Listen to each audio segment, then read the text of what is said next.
Welcome to RPG Book Club, the podcast where we play a little bit of a video game and talk about how it makes us feel. I'm Sam Allman. I'm Bernard. And I'm Trish.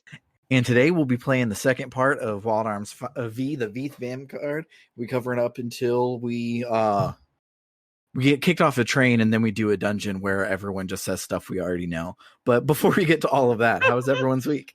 I like how you almost called it Wild Arms 5, which is in fact the English title of the game. Yes. No, it's Wild Arms V, the Veeth Vanguard. Its Japanese title is just so good. It's because Wild Arms 5, you might be like, oh, I'm in for a coherent, serious video game. But no, you're in for a game called Wild Arms V, the Veeth Vanguard. I'm looking at the katakana, and, well, my katakana is rusty, so I'm specifically looking at the Romaji next to the katakana, and it looks like it is Wild Arms 5, the 5th Vanguard. Yeah, but it's stylized with a V, which is stupid.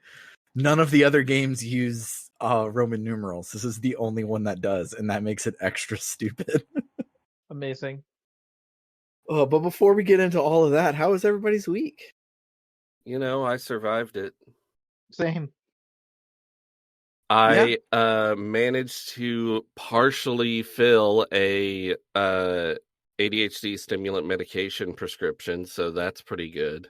Yay. Oh, yeah. I am glad because things seemed shitty on that front just a couple days ago. So, I survived hanging up IKEA curtains that you have to cut to size. And when you cut them to size, they have to like function together, and it was very scary. And I did it, and I completed it earlier today, and I'm very proud of myself. Good job. Yay. The thing that sucks though is they ship you the bar and the stuff that you need for one bar together. But none of our windows are 55 inches long. Most of them are half of that. So I cut it in half to be the sheer curtain and the blackout curtain together. Except there's not enough pieces because it only sends you the stuff for one bar in the thing. So from all the extras and stuff that I bought because I figured I was going to fuck stuff up, I was able to get Summer's room completely done and the huge windows in the living room completely done and one of my windows done, and the other one I have rigged up with random tools from my toolbox, and it is very bad and very stupid looking, but I don't want to order another bar to get extra stuff because I already have extra bar laying around. But yeah, it was funner than I thought it would be. But so I have a miter box, which is a thingy that helps you cut straight lines with your hacksaw, except the one that I bought was plastic, and hacksaws cut through metal, so it just cut at an angle into the miter box, and it didn't fucking help me at all. So it was very, very stressful doing any of that. But I felt like an actual dad because I have a saw and a sawhorse now. Nice. And then I finally made the phone call that I was supposed to make on August 1st to my primary care physician to up my ADHD medication dosage. I finally did that this week. It is finally August 2nd on October 28th, 2023. Fantastic. What about you, Trish? So a couple days ago, really the only thing I've had happen that's like a me thing in the last week is I made progress on unpacking a bunch of my stuff, which is great because getting like 4 boxes out of the garage and getting that done was very, very awesome. Honestly, the other thing that's just on my mind that is just for me a thing I'm happy about and want to share is on weekends. Shout out to my wonderful wife Marie, who is at the best of times a complete and utter dork, but on weekends she treats herself from her day job by smoking that cannabis. Mm-hmm. And it is truly, even on the worst day, which today was not a worst day, but it was a pretty rough day. The way she can just light things up by being By just lighting up. by lighting up and being the most ridiculous goober I've ever seen in my entire life. Wonderful. It's just magical. It makes me so happy. I love living with my partners. It's great. Well, two of them, but still good. It's better than zero. So much better than zero. I never want to live alone again. God. Yeah, I love that for you. That is always a great thing.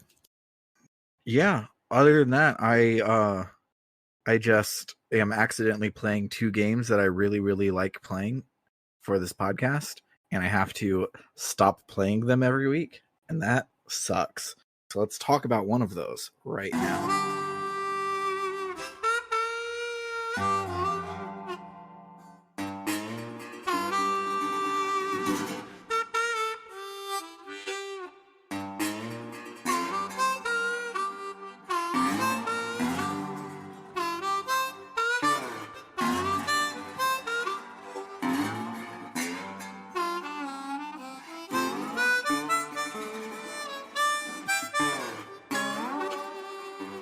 All right, so when we last left our hero, our escorted person, and our idiot, they had set off on their journey to discover what the heck Johnny Appleseed means, and why Avril feels so drawn towards figuring it out.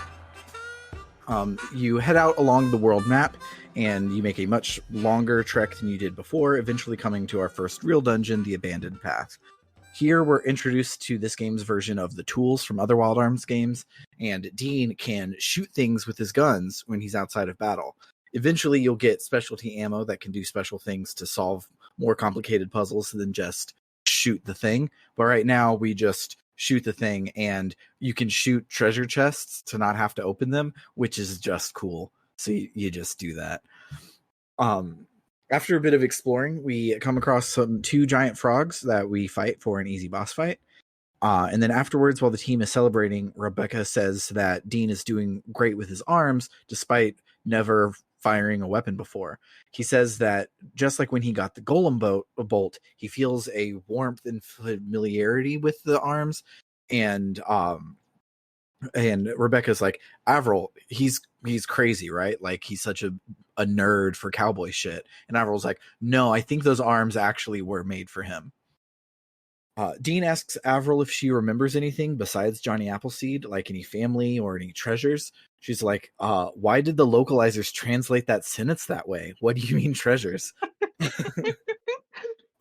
Dean shows her his photo of Nightburn and his golem bolt and say that these are his treasures, along with the arms that she gave him. His treasures are things that are important to him that he wants to protect. And Avril is like... This is a really One Piece moment, and is not the last One Piece moment of this, the chunk we played. Avril says, oh, treasures are the things that give you strength. How wonderful. I hope to find my own treasures one day.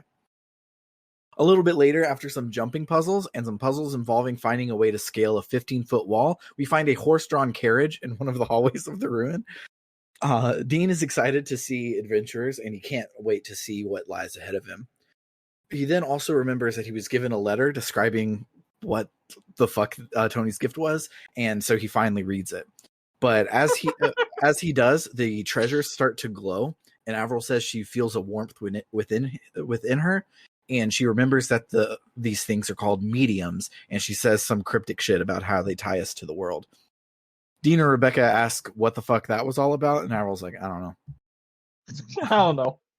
The mediums are all glowy now, and Dean finally reads the message from Tony, which is a tutorial text for the medium system. This is the system I alluded to last week, where you earn and unlock more skills, but I had the details slightly wrong. You don't pay for the skills with your max HP. You get points equal to your level that you can invest in skills, and if you use those points, it decreases your max HP, but your base number in that skill is always equal to your current level. So if you don't invest any points, you'll still unlock everything by the time you hit level 100, but at level 50 you can dump all of your points to get the level 100 skill and have much lower health and have way much lower health. Don't do that. things in this game hit really hard because They they hit expect you to be really healed. hard. So like I brought Avril because she's magic-y. I brought gave her like a bunch of stuff and brought her down because I was like, she's magic-y, she's going to stay in the back and just use blast everything anyways. And then she got hit for 500 damage and died. And I was like, oh, never mind, not gonna do that anymore. So Rebecca asks Dean the very normal question of why is a golem engineer living in a small town, especially if he is, as he says, one of the foremost golem engineers. Why does he have tech that was like waiting for Avril? Why? How it feels like he knew this was going to happen? And Dean is like, who cares? We're going on an adventure. A bit later, the gang is pondering the nature of Avril's amnesia, and Avril posits that it could be true that maybe she never knew anything, and not that she's just forgotten it. Rebecca is like, maybe that just means we have to find out who Johnny Appleseed is even faster now. The screen fades out and then fades into some high-tech anime spaceship where a crewman says, Johnny Appleseed, a report's just come in. The man he's referring to sighs and says that he'll have to learn to live with that name and asks the crewman for his report. The crewman says that Operation 05 has failed and they were unable to recover Avril Vent Fleur. And they had followed her to W01, but beyond that, they couldn't find her. But Asgard returned with only one arm, so the captain interrupts and asks if the Ice Queen has awakened, but the crewman can't confirm. The captain says that if the Ice Queen returns, Filgaia is fucked, but they still have time, so don't give up the search. And hopefully she's still Johnny Appleseed when we find her. So Johnny Appleseed so far is both the captain and Avril. Okay. So you see what I fucking have to deal with taking notes on scenes like these. It's a nightmare.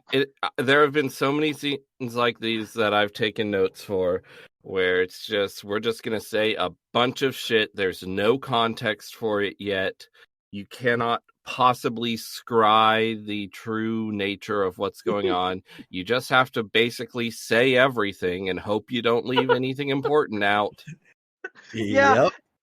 Also, to make it worse on you, like, I will say, the games we have been actually no, never. I was gonna be comparing it directly. It's like, listen, compared to Skies of Arcadia, at least when we had cutaways like this, it was at least I knew generally who was in the scene, and it did a really good job of establishing that, as opposed to this, which is just Captain sheer and blunt crewman. force, just blunt force trauma of confusion.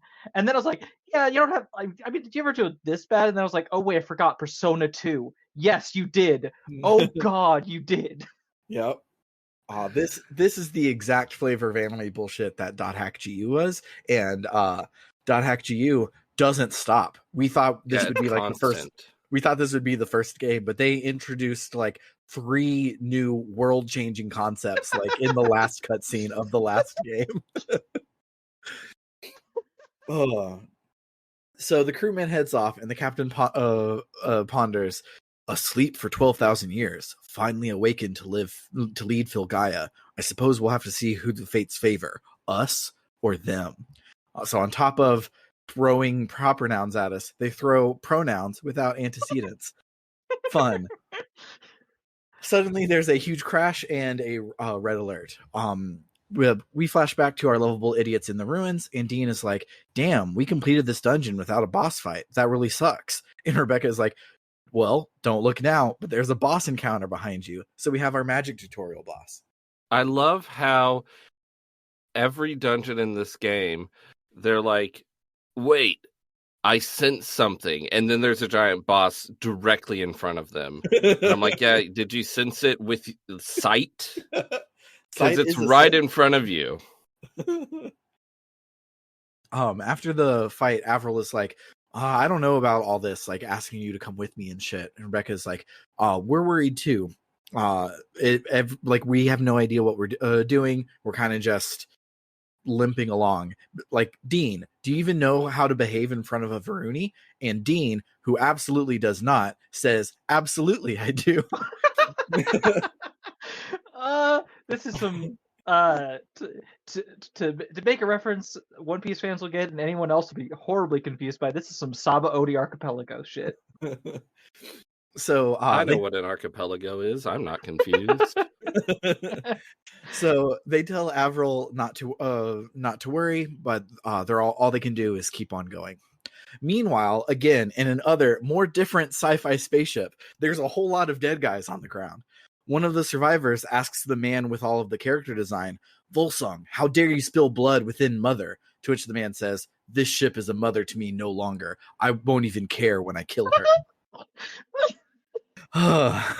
So the survivor says that Volsung was their last hope, but Volsung doesn't care, and he force pulls his giant sci-fi sword to stab the guy in the back. It's cool. Volsung calls on his radio and he asks his sentinels how the fight is going.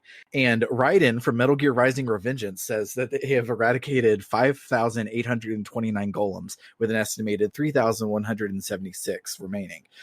Those don't add up to a round number, and that makes me very, very upset. His name is Ferreidun, which also makes me very upset. A purple lady with equally dumb but cool anime sci-fi armor hacks in the mainframe, and she disables the rest of the golems. Her name is Persephone. Volsung calls on the radio and tells Persephone and Ferreidun to not offer surrender and to just proceed with their cause of apparently murdering other Varuni. Meanwhile, another dude named Kartikeya, who's a tall, gangly madman who just can shrug off getting shot with bullets and laughs like an insane Joker person. He takes down an entire aircraft by himself and is overall very unsettling. Persephone and Ferreidun say that was only one aircraft and others escaped, so what should they do? But Volsung says, well, we already know where they're headed, so we should instead just focus on Johnny Appleseed, and that they should tell Kartikeya to do the same, but he has something special in mind for their fifth party member, Elvis. He then gloomily says aloud to himself in a large room filled with corpses, this path is mine and mine alone. There's no room for any moderates. Back on the idiot wagon train to the stars, the gang makes their way to the town of Mirapulse. When they get there, some dude is being harassed by the sheriff because the town thinks that the dude stole the Mirror of DeSoto from their vault.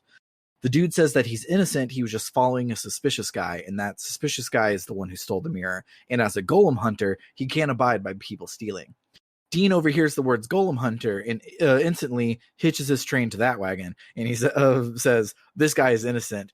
Golem hunters can't do anything wrong. The sheriff asks the golem hunter for his license, and the golem hunter says, I don't have it, I must have dropped it at the station. The sheriff is like, what a convenient lie. And the D says, a golem hunter would never lie. And he vows to go and find the license for him. We go and wander the world map near the station, pressing square a bunch of times, hearing Yuri Lowenthal yell a bunch of things, and we find the license.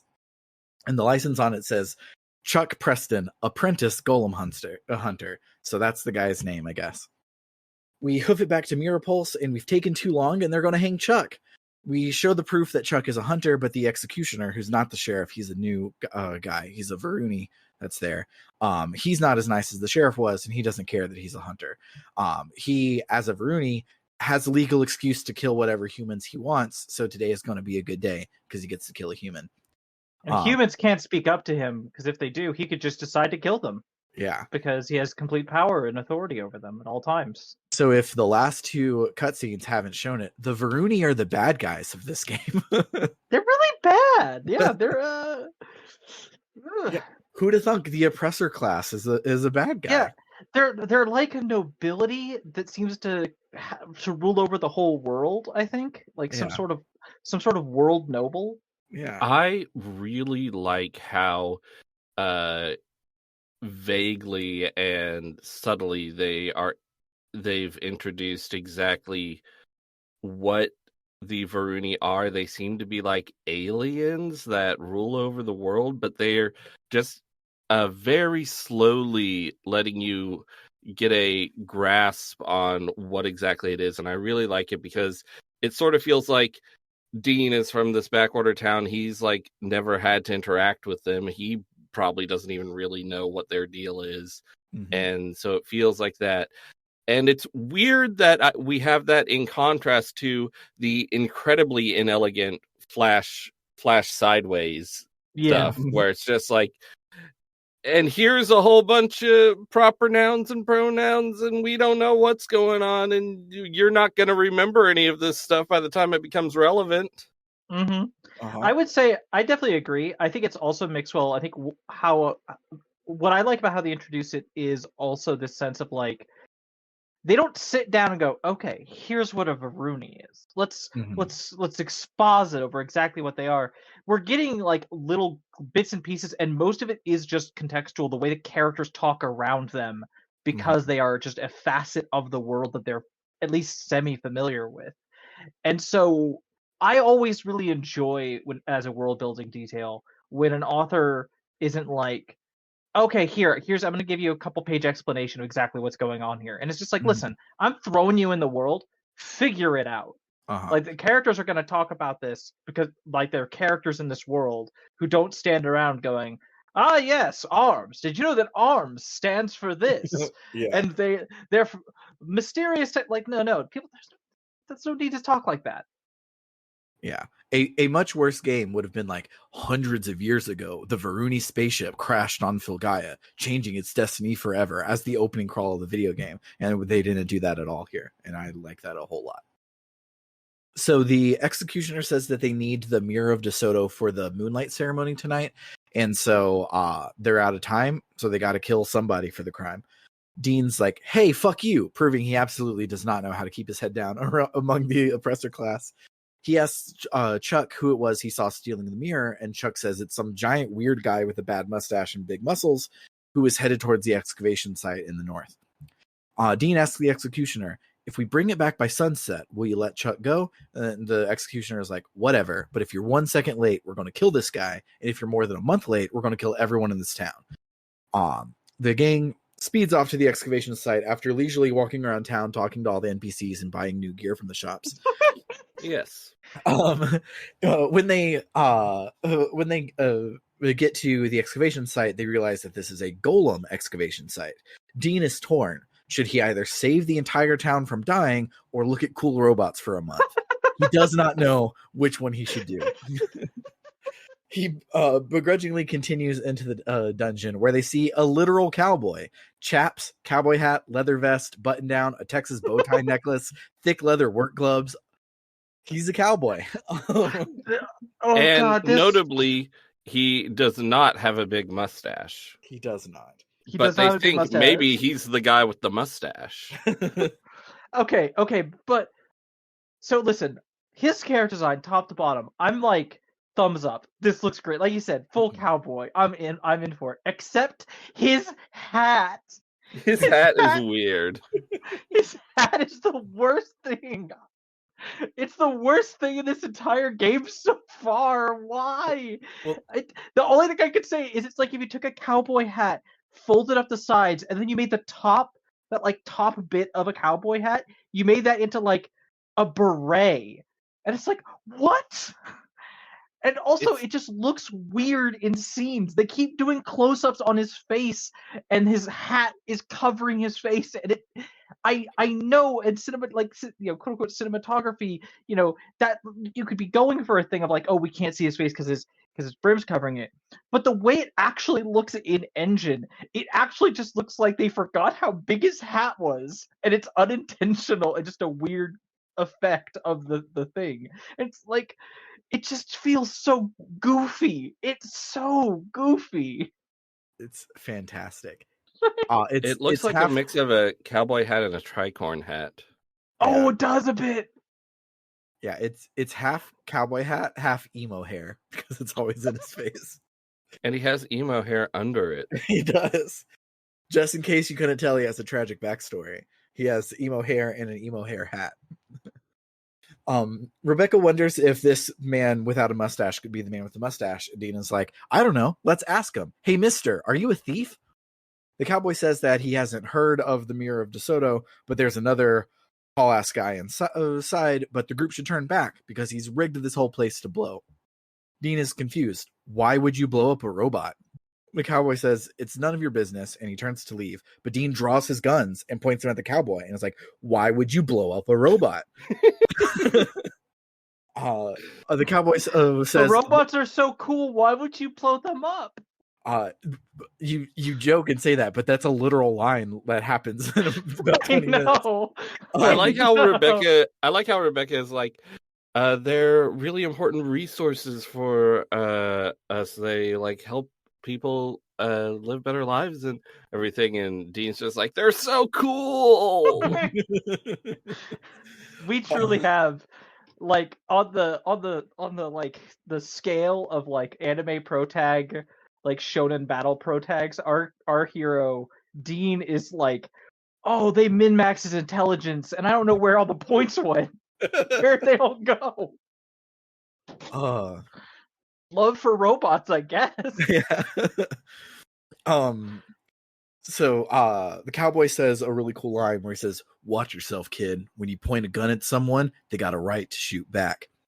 Rebecca tells Dean to put his arms down and asks the cowboy to disarm the bomb because Golem technology is vital to life on Filgaia and no one should just blow them up. The cowboy says, "I never asked your opinion," and he draws his shotgun and points it at Dean.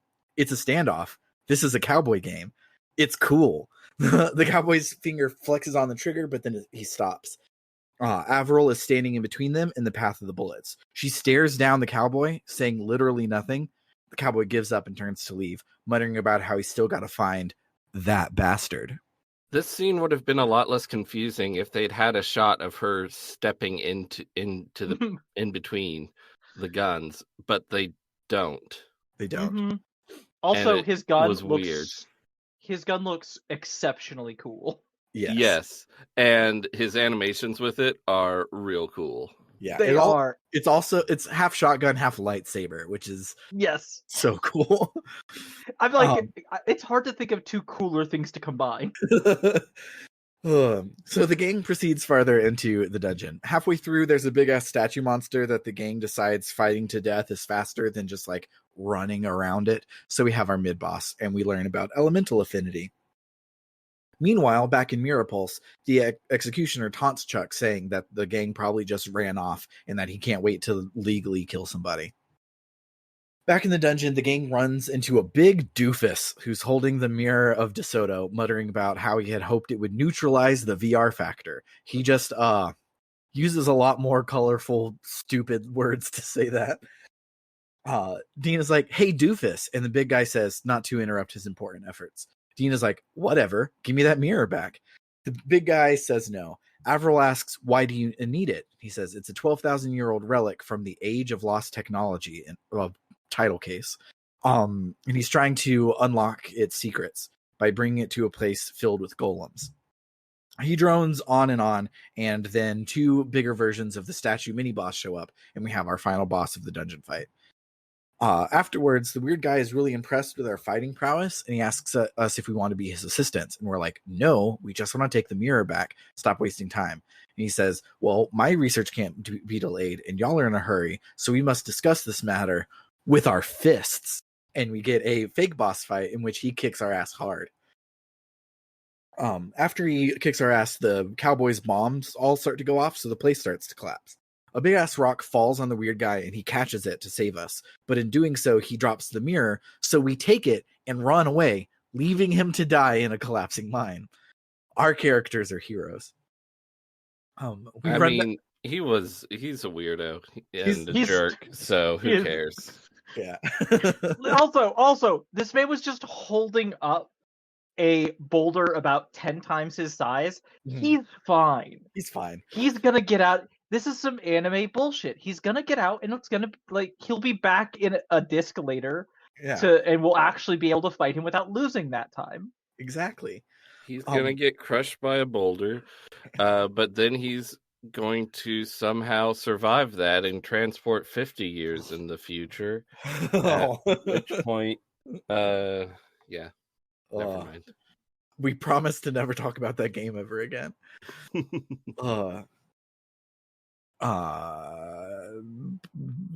Okay, so they run back to Mirapulse and they see the cowboy leaving town. He says that we're too late because they've already finished preparing for the hanging since the sun is already down behind the mountains.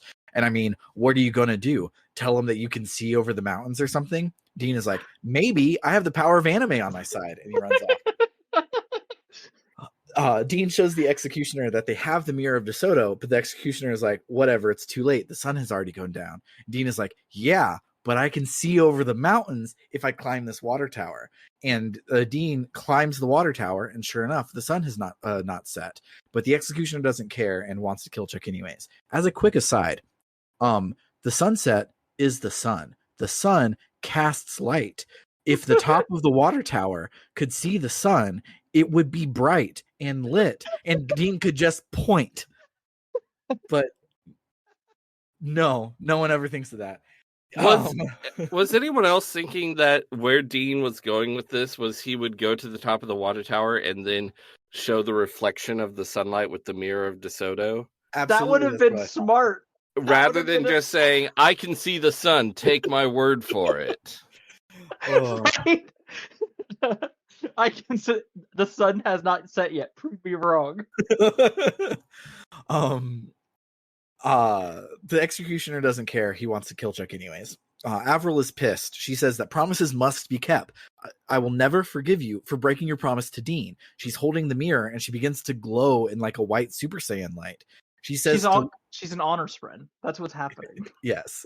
She says to leave the town immediately or suffer the consequences. And the executioner backs down and he runs off. Dean hands Chuck back his hunter license finally and introduces himself formally. He says that he's been following a golem crusher named Greg. Dean says that it's probably the cowboy because the cowboy seemed pretty gung-ho about crushing golems. They ask Chuck if he knows anything about Johnny Appleseed, and Chuck says that he thinks that they might be able to find info in Lila Bell, which is the biggest city on Filgaia. He gives the group some train tickets because the only way to Lila Bell is via train, and you can only buy train tickets if you're a Varuni or a Golem Hunter. So we can have his tickets so that we can ride the train.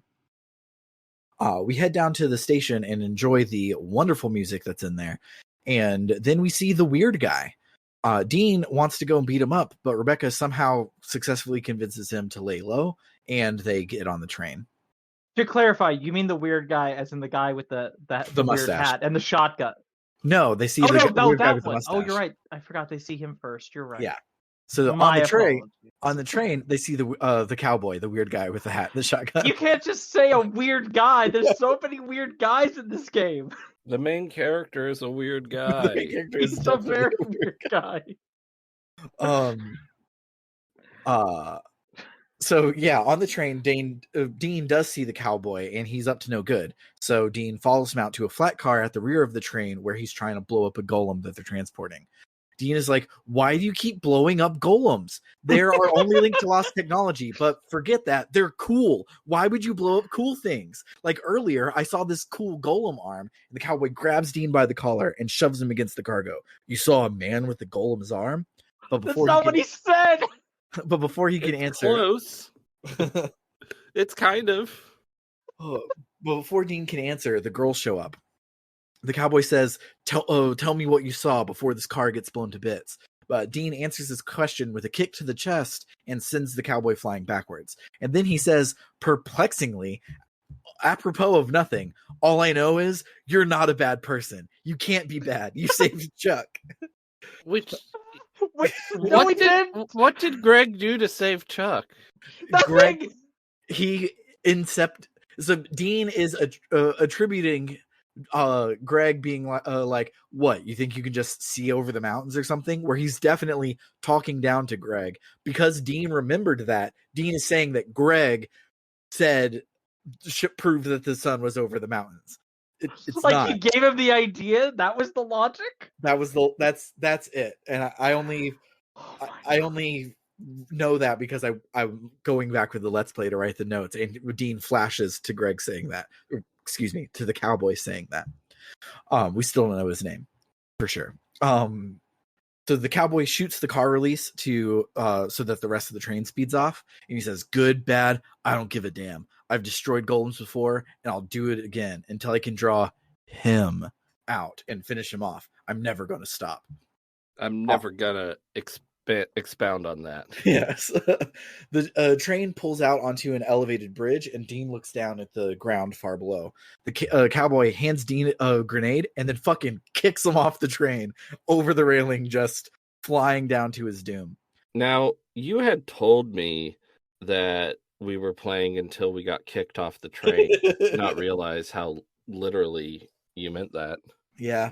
I've played up to this point is where I've as far as I've ever gotten in the game. So I knew that you do get, in fact, kicked off the train. Amazing.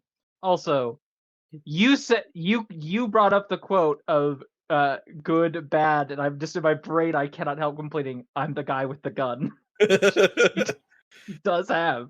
That's true. So moments before Dean hits the ground, a second, more different grenade flies past him and explodes on the ground under him, softening his blow. That's right. Grenade jumping both exists and isn't stupidly dangerous on Fulgaia. Up above, the train car explodes, but we see the cowboy carrying both girls under his arm. He tells Dean to do the thing, and Dean throws the grenade under them so that they can grenade jump to safety too. After they all land, Dean tells the cowboy again that he can't be a bad guy because he just saved them from the exploding train car. The cowboy reminds him that I'm the one that blew up the train car. I saved you from me. That doesn't make me a good guy. And Dean is like, whatever. Stop killing golems. You want to hear about the golem arm thing I was talking about? And I want you to stop blowing up golems, so we'll trade. And the cowboy's like, okay, I won't blow them up when you're around. And Dean is like, no, don't blow them up ever. Rebecca is like, can you guys just shut up? We were supposed to be heading to Lila Bell, and now we jumped off a train in the middle of nowhere. The cowboy is like, we're close to a town called Gounon. This cutscene isn't voiced, so I don't know how you'd pronounce it. I'm going to say Gounon. He's like, we're close to a town called Gounon, and we can head there and regroup. Rebecca's like, okay, cool. Maybe we'll even find out something about Johnny Appleseed. And the cowboy says, oh, yeah, they have that in Gounon. Rebecca's like, oh, how anticlimactic. As if they didn't just escape an exploding train in a climactic confrontation, but okay. Dean says, okay, new deal. You stop crushing golems, and I'll tell you about the golem arm. But I won't be mad at you if you crush golems when I'm not looking, and in return, you escort us to Gounon. Avril asks the cowboy if he has a medium, and he says, yeah. She says that his medium is an original, which no one knows what that means. And with that, Greg joins the party, and you pause the game, and you confirm that his name is Greg. Chuck said he was looking for a guy named Greg, and the game changed his text boxes to say Greg instead of Big Man like they were before, but he never confirms that that's his name. At one point during the confrontation, Dean is like, Greg, you're here to blow up golems again, aren't you? But Greg pointedly does not hear or acknowledge him. So the game just never introduces this character, and it was a weird thing that stuck out to me. And as soon as he joined the party, I went in and I took out Dean. I put Greg in instead. Yeah, Greg is so strong. He's really strong. Is really good at shooting things. Yeah, I mean, listen, shotgun though. Yeah, the Let's Play that I'm using. Shout outs to the author. I'll pull it up in a second. They say that Dean is the powerhouse, and they keep talking about like, oh, you have to do this and give it to Dean so he can kick ass. My Dean sucks. My Dean's garbage. My Dean can't do magic. He can't do physicals. He can't do jack shit. So Rebecca's doing 90% of the work, and then Greg show up, and so now they're splitting it about 40-40. And yeah, Avril's over here healing them. I gave Avril attack magic because her magic stat is so high, and she kicks ass as a witch. But the LP is by Dark Hamster Lord. But that sure is a screen name. It sure is. Shout outs to it. But yeah, my Dean sucks really bad. Gundam like Tanaka. His I love that man. His That's his name, right? Yes. It must be. Y'all got the reference. Yeah. His Dean's passive skill, where his crits do double damage, maybe hit like the good Dean build or whatever is crit all the time, give him a bunch of plus crit things, and then he's doing a shitload of damage that way. But I don't crit enough to make that worth it right now. And Greg just hits really hard. So I'm going to pick Greg. So we make our way towards Gounon, and we pass through an underground path to get there. There are several scenes of us telling Greg everything that we already know. And Dean asks him how he became a golem crusher, but he won't answer because of his tragic backstory. Avril feels like she might have known him before her memory was lost, but Greg says that he's never met her. A few more scenes reiterating that Dean doesn't think Greg is a bad guy, and Greg promising that he is. And then we get a cutaway to another sci-fi place with the captain from earlier. He's pissed that they still haven't found Johnny Appleseed, and he should have known that Volsung and his radicals, proper noun, it's colored green in the text box, would do anything to accomplish their goals, even taking over Mother. But then again, he, the captain, is the reason that people like him, Volsung, exist in the first place. When we sowed those apple seeds, we left behind seeds of nobility too, and they all became arrogant and we all have become arrogant and been rejected by Filgaia, whatever that means. But that was in the past, and right now the important thing is to find Johnny Appleseed before the radicals do, no matter the cost. The fate of Filgaia is at stake. So what the fuck is Johnny Appleseed? Why is it everyone's name and also a thing we're going to find in Gounon? Who fucking knows? It's probably stupid in a camp good way, and we'll find out next week, maybe. And for now, we're going to listen to some music and talk about our memorable moments.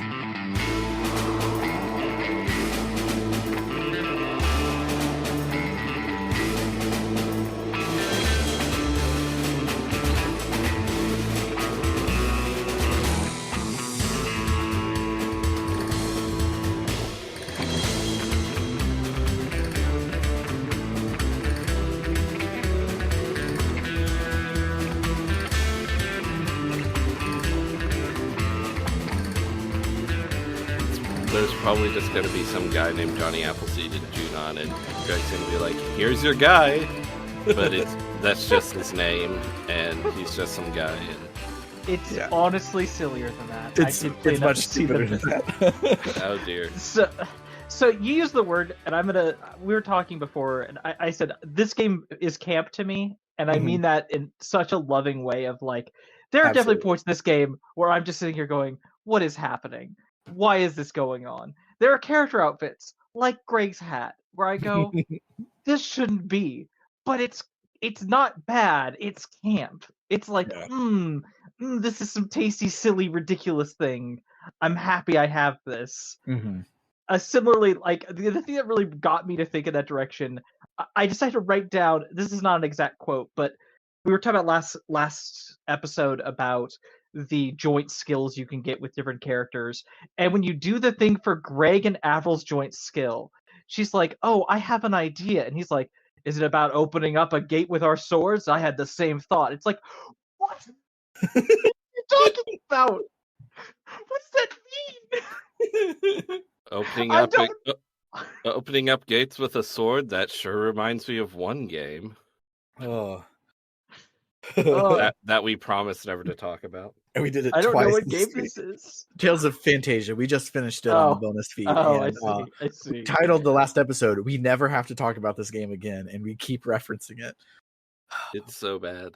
It's so bad. But this game is pretty good. This game's pretty good. Also on the pretty good side, we didn't get a lot of him, but Chuck, I'm intrigued by his character, and I think his character design it's like on the edge of being over-designed in a kind of Kingdom Heartsy kind of way, but I definitely think it's on the right side of that line. It's like, no, I like this. I like the fur collar. I like the rolled up sleeves. Like this guy, he looks genuinely kind of cool, but also kind of a dork, and he rides that line beautifully. Yeah. This game just, like you said, it's very camp. When this game says anime bullshit, I'm not like, oh god, here's some more anime bullshit like it was in .hack. This is anime bullshit. I'm like, whatever, let's go shoot treasure chests with our revolvers again.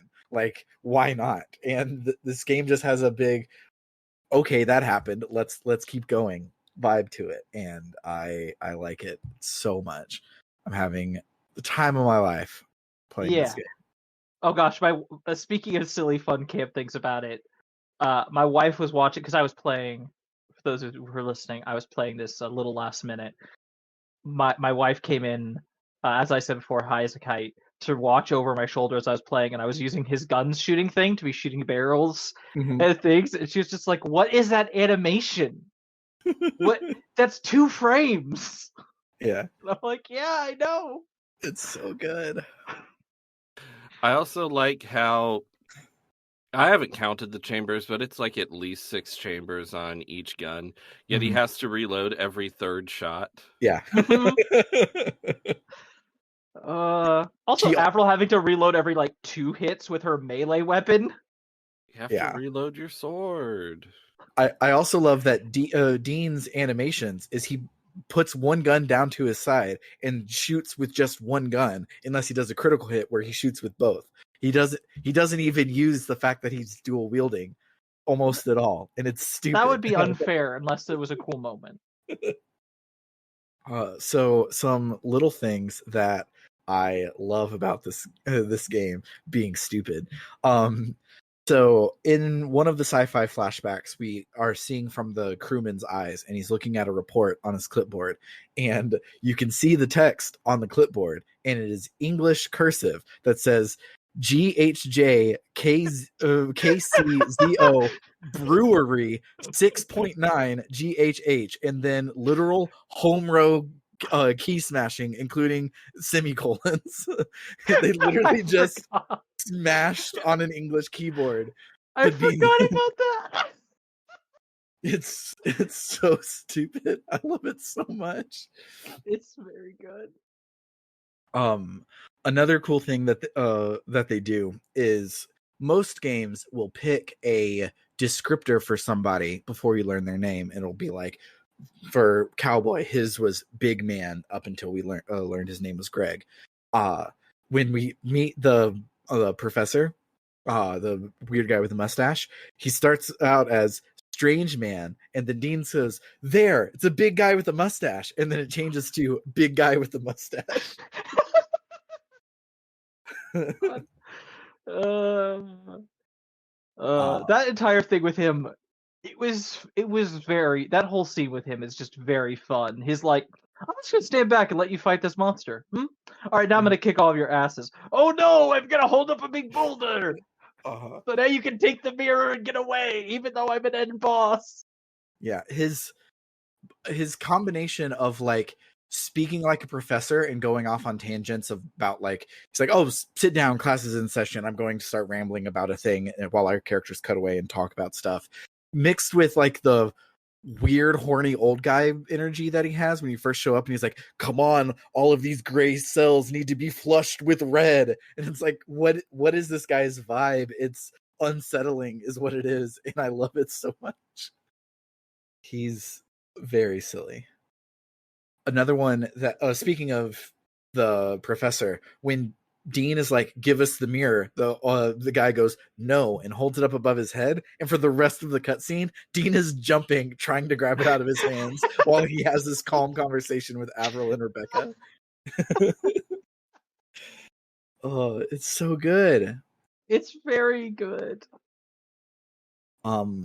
Another bit that I love is when the second group grenade jumps to land, Greg lets go of the 2 girls and they're falling, and Dean is like, "Who do I catch? Who do I catch? I don't know who to save." And he goes and he catches Avril, and you see in the background Rebecca just casually lands on her feet because she's practicing to be a circus performer, so this was nothing to her, and she's like, "Why didn't you catch me?" And he goes, "I mean, you're all right, aren't you?" And she goes, "Yeah, but that's beside the point." She actually says, "But that's besides the point." And I'm like, that's not the phrase. It is not. I was so scared they were going to make me choose who to catch, because I don't want that responsibility. Absolutely not. And this was definitely the era of the slightly different endings depending on who you flirt with more throughout the game. So it could have been. I was spoiled by Skies of Arcadia never having to choose who to flirt with. I get to flirt with both of my girlfriends all I wanted, and it And was watching them flirt fine. with each other. Exactly. And this, honestly, again, the comparisons to Skies of Arcadia, I feel like we are getting a little bit of that. It's just the difference between Vice and Dean is like the Grand Canyon. Absolutely. But yeah, those were all the specifics I had. Otherwise, this game is so much fun, and I unfortunately can only play a little bit each week, and I would love to just curl up and binge through this game. But yeah, next week is the part of the game that I have not played at all, so I have no idea how long we'll be playing. This game is not terribly long, but I the only judge of length that I have is this Let's Play, which has 44 updates on it. None of the walkthroughs online have a table of contents. They just go to walkthrough. The walkthroughs online are so weird. I was trying to look at them to get an idea, and like you said, none of them have a table of contents on the walkthrough. And one of them like said cowabunga before each boss fight, and I was like, what? I noticed. I was reading that one too. That's also the one I was using. That one I just stopped and switched to another one. That one starts with a full novel explaining all of the game mechanics in excruciating detail before it gets to any walkthrough, and I'm like, I don't want this. Get me to the game. I don't need you to save that for the end of the walkthrough. I just need to know which minecart switch I'm supposed to hit. Yes. Like, I just want to know which of these directions is the treasure and which one is the critical path. But no, give me a novel on how mediums or something that's returning from Wild Arms 4. Yeah, no, right? Actually, we'll say with that dungeon with the minecarts and stuff, that one, I don't know if it's just like I can't ever tell if it's just like the rate I'm leveling at, or it's hard to tell if it's just a universal experience. Okay, it was so hard, and it was going from fight to fight, just going like, I'm so stressed all the time, and I was just where's the mini boss I can do to turn them off, and I was so happy that it was there halfway through, as opposed to the second dungeon we did, which didn't give it to you until the end of the dungeon. At which point I'm like, I don't even need it anymore. Why'd you do that? Yeah, I actually really liked the really hard dungeon because it you get instant retries. It takes you back to the beginning of the fight with all of your stuff back, so I could keep trying. And so I felt really smart when I figured out how to kill the first random mob. That on my first time through, by the time each monster had taken a turn, I was dead. So I was I need to figure out what the fuck what I'm doing. And so I finally finished that one. Had dropped a couple lucky cards, which double your experience on them. And so then I leveled up like 2 or 3 times. And by the end of the dungeon, I was kicking ass and taking names. And that progression of I literally died in one turn to I can win after one turn of my guys felt really cool. And this battle system is cool for that. It is. You can't it's difficult without being punishing. Yeah. And it's involved in a similar way that a Persona 5 battle system is involved, but the battles still go quickly. This one takes a little bit longer than Persona 5, but not as long as Radiant Historia, which is the game that I skip battles in the most because it takes like 5 minutes to do a random mob fight, and I hate it. This one is like, it engages your brain to do the cool thing and do the right thing, but if you do the right thing, you win in 2 or 3 turns. And so it's a lot of fun, and I'm so thrilled that even this week we were getting more like, oh hey, here's another cool nuancy thing about the battle system. The very last thing, like right at the end, was that you can switch characters at any time if you're on the outside of the of the hexes. And so boss fights have had these weird random pillars in them, and the reason they have that, there's no reason why they've had them so far, but the reason that they have them from here on is that's not the edge of the battlefield, that's a pillar. You can't escape to change your party members next to a pillar, which is pretty cool. And they're still giving us shit like that, and they didn't even talk about like how your equipment and stuff works at all yet. And there's so many cool things. Oh my god, speaking of equipment, I can't believe none of us said this. Rebecca has the first alternate costume of the game, and it's an all leather cat suit, and it's amazing. What? It's an all black leather cat suit. Where? It's in the last dungeon. I didn't find it. I didn't find it. Oh no! I want to find it now. I'll drop the picture in. Please do. It's fantastic. I was gonna just say, yeah, I think this segment we did is the first time I had like a serious like, oh wow, that was a game over. It might be just the first flat out game over I had, but it was definitely the first like serious one. And it was against that last boss we had where there's two of them. Mm-hmm. And one of them, they have different elemental weaknesses, and then they're also like one's immune to range damage, and the other's immune to, I think the other one was immune to melee damage. Mm-hmm. Those two, if you're not careful, they'll just destroy the entire party in like 2 turns. Mm-hmm. Okay, even with healing. This alternate costume is very great. I would not describe it as a cat suit. I wouldn't either, but it's an awesome outfit. Yeah, I was going based off my memory when I said catsuit, and the fact that she has leggings now instead of bare legs, I think is what I was remembering. But it is definitely like a black leather version of her outfit plus leggings and a long sleeve shirt. But it's very, very good. It's in the dungeon we just left, where we fought the Terraskews I didn't even talk about. But so you can go back in there. You have a dungeon map that's completely filled out for every dungeon, and so you can see where you have the blue dots that you haven't gone to yet, and go in one of those and grab it. Well, I need to do that clearly. The dungeon, is it just me, or is the dungeon map? Are the dungeon maps weird and hard to figure out? They're a bit weird. Yeah, they're a bit weird. I don't understand them. I'm not good at maps.